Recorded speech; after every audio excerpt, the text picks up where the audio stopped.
All right, let's turn now to Sayreville, New Jersey, and of course the community that's been rocked by the vicious hazing allegations that have shut down the high school football team. And again, this is a football program that's won multiple state titles. It's pretty much ingrained in that community here.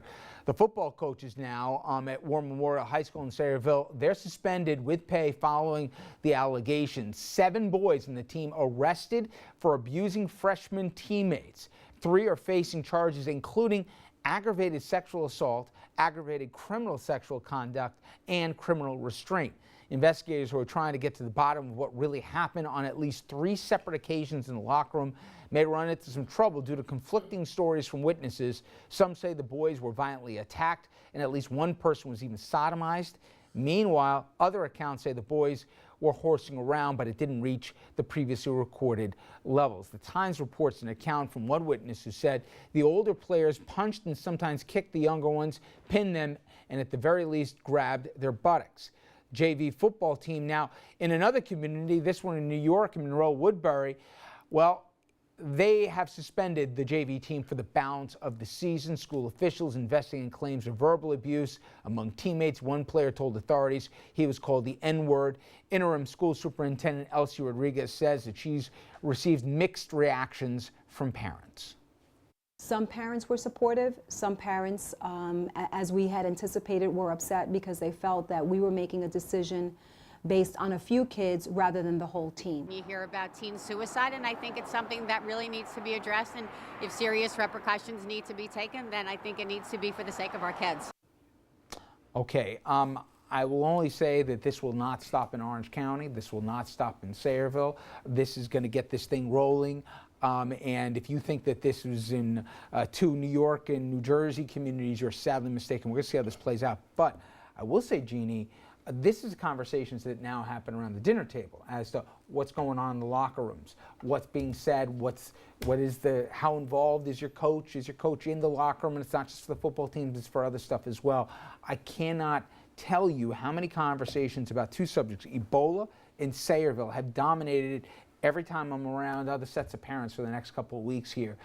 I think there's much more with not just this story, but this issue that's going to come to the surface. Yeah, and I mean, on the positive side, you know, everybody you talk to who's been involved in high school sports says this kind of thing has been going on for a long time, and only now or recently have we seen the schools and the districts taking serious action, which they should. So that's a very positive sign, but I think you're right. It's going to stretch well beyond Sayreville and Orange County and reach everywhere until kids are taught, you know, the proper way to behave amongst each other and what is right and not right, and the proper authorities are in the locker room making sure these kinds of things don't happen. You simply cannot have underclassmen abused and then go on to abuse underclassmen when they become upperclassmen. It is a horrible situation that, by all accounts, I mean, I am not a guy, I haven't been a football player, but everybody talks about not just football, but men's team sports in particular. This is not uncommon. It's that conversation, Dominic, that part of it, which is everybody talked about what it was like when they were with the football team or whatever else, when you were the underclassmen of the team. Everybody got either messed with, hazed, and other. You know, depending on what kind of guys were running the team, really the captains and the upperclassmen, you know, but you follow criminal cases, and you've got, the problem's going to be if 4 kids see what happened and 2 see one thing and 2 see something else, what some call horsing around, some is criminal here. So that's where this thing's going to get really complicated. If it's criminal conduct, Richard, it has to stop. And if it's criminal conduct, it has to go to law enforcement. But as a former high school football player, and you played high school football, I don't know, because I remember as a freshman, you know, I would sit down at the table and the seniors would say, "What are you doing? Get up, get away from here. Matter of fact, give me 15 push-ups right now." And you had to do it. But if there's some conduct going on that's sexual, you know, touching of buttocks and all of that stuff, then that's, but that crosses the line. Criminality or lack of criminality is almost beside the point. I mean, these are these underclassmen are the definition of voiceless victims, because you're in a position, anybody who's ever played sports, when you're an underclassman or when you're trying to make a team, you'll take anything that's dished out, because otherwise saying anything or doing anything means you don't get a chance to play. You'll get booted off the team, or you just ride the end of the bench until the end of time. It'll be interesting to see how the criminal investigations play out, but I think both schools should be commended for doing the right thing, for suspending the rest of the season that's the only way to stamp this out going forward. And you feel bad for innocent players who are going to lose opportunities because of this, but what else are you going to do? It's simply not acceptable, and there's no way for them to defend themselves. Jonathan. But it's a team sport too, and you might say innocent individuals, but the team as a whole, I mean, these other guys ruined it for the team. You play football, you're a unit, you're a team. One guy doesn't pick up a blocking assignment or does something, the QB gets sacked. So it's, it has an effect, and I'm sorry, but you know what? A few rotten apples are going to spoil it for everybody. Which begs the question, I think this will certainly, I'm sorry to interrupt you, and this will certainly prompt conversations, even beyond you want your kids to do the right thing.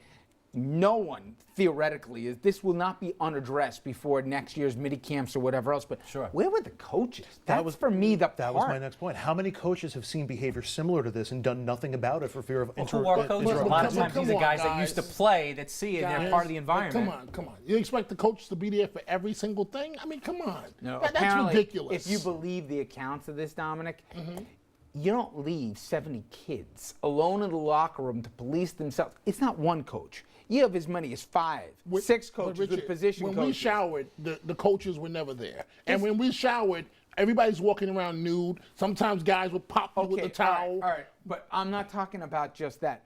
Apparently, the thing was systemic. They give the signal, they'd flash the lights, nobody was even coming in and out of the showers, and systemic McKinley. The coaches know what's going on, if you're a decent coach. And then you got your position guys, and your upperclassmen, the captains. You shouldn't be, this stuff shouldn't have gotten to where it got before. I'm only saying this is gonna, I think, you know how parents right now have that debate, do you want your kid to play football? You look at him and say, does he really carry enough weight on the kid, really, that he can hold up here? And then we hear all the concussion. Now you add this to it. I really think that there are some schools that are going to say to themselves, is it worth the headache? Yeah, and unfortunately, are we going to keep these teams or not, or are we going to move to different sports? But, I would also say, I agree with you. The coaches probably know what's going on, having been young men in the locker room. They have a sense of that hazing. But unfortunately, some of the school executives and the school administrators do as well, and they've turned a blind eye for a long time. Listen, so I don't think they can be let off the hook on this either. You've been in college academia for a while.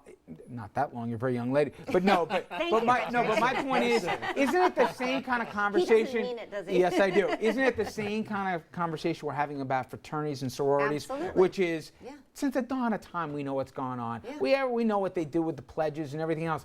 But they got to say to themselves, wait a minute, I need one kid dying of alcohol poisoning here, or some idiot does something in hazing here that crosses a line.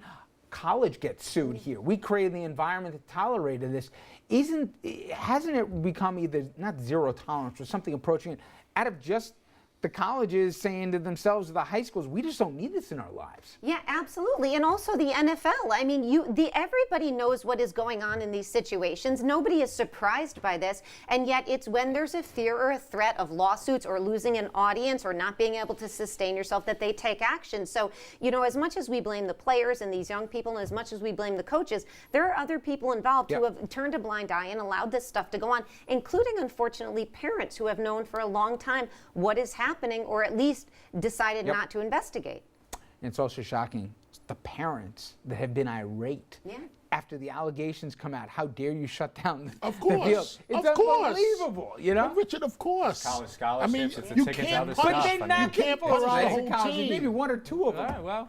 You punish the ones that have done this, or the allegations, you remove them, but you can't punish the whole team. Of course the parents are going to be very upset. What would you do? You would have the I season think I've continue? already answered. You'd have Of the course. season continue with a few suspended players just based on allegations? And, No, and you nothing remove confirmed? the players, even if they're your star players, they can't play, they're sidelined, the game goes on, unless it's so outrageous, the allegation. How much more outrageous could it get at? Well, I don't know what you said. All I heard was you said they were. No. It's everything you imagine and more. Okay. All right. When we come back here, this is an interesting segue. We're going to be talking about the Vatican. Pope Francis' modern-day message it receives pushback from conservative bishops. Will embracing same-sex marriage, gay rights, even Catholic divorcees being accepted within today's Catholic Church, or how much longer will the modern church take here before they'll put their arms around this issue? Stay with us.